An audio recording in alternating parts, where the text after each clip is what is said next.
So Tim, you're something of a student of Donald Trump, the man, now the president. Right. I mean, you literally wrote the book on it. Is he, to some extent, dealing himself and Washington out of what we're talking about right now? If you talked to a CEO 2 or 3 months ago, as we did to a number of CEOs, they really led with tax reform and infrastructure and things like that, deregulation. And now we're not hearing as much about it. Is Washington actually becoming less relevant?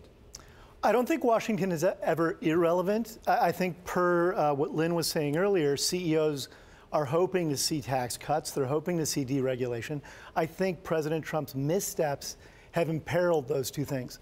I think all of these distractions around the Russia probe, which is a serious issue, and I think his inability, to fill all the administration posts across the federal government, his inability really to form a working coalition with the Congress, have left things like healthcare, deregulation, and taxes, which are important policy issues, in the shadows. And it's really unclear whether they'll get those through this year. Well, one thing you didn't mention is focus. Right. Because you mentioned these things like healthcare and like tax reform, like infrastructure. And then yesterday we hear about Cuba as an issue, and this week is Job Improvement Week. Right. So it seems like every day, or certainly every week, there's a new thing being added to the agenda. Can this man, whom you have studied and written about, can he focus?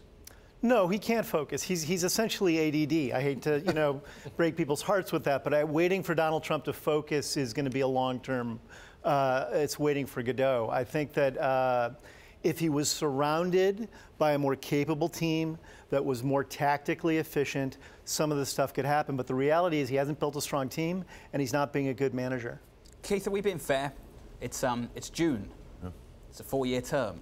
Is this a fair assessment at this point of the Trump administration? I think it's fair. I mean, the facts are that we had expectations around health care, regulation, and tax reform for the first 100, 200 days, and you're seeing that pushed further and further out. And to Tim's point, more and more things are coming in as a focus, and so I think, we are seeing things starting to get pushed through or pushed along, get the ball rolling by Congress and the House on tax. But again, it's a slower process, and you would like to see that leadership, push it along further and the focus.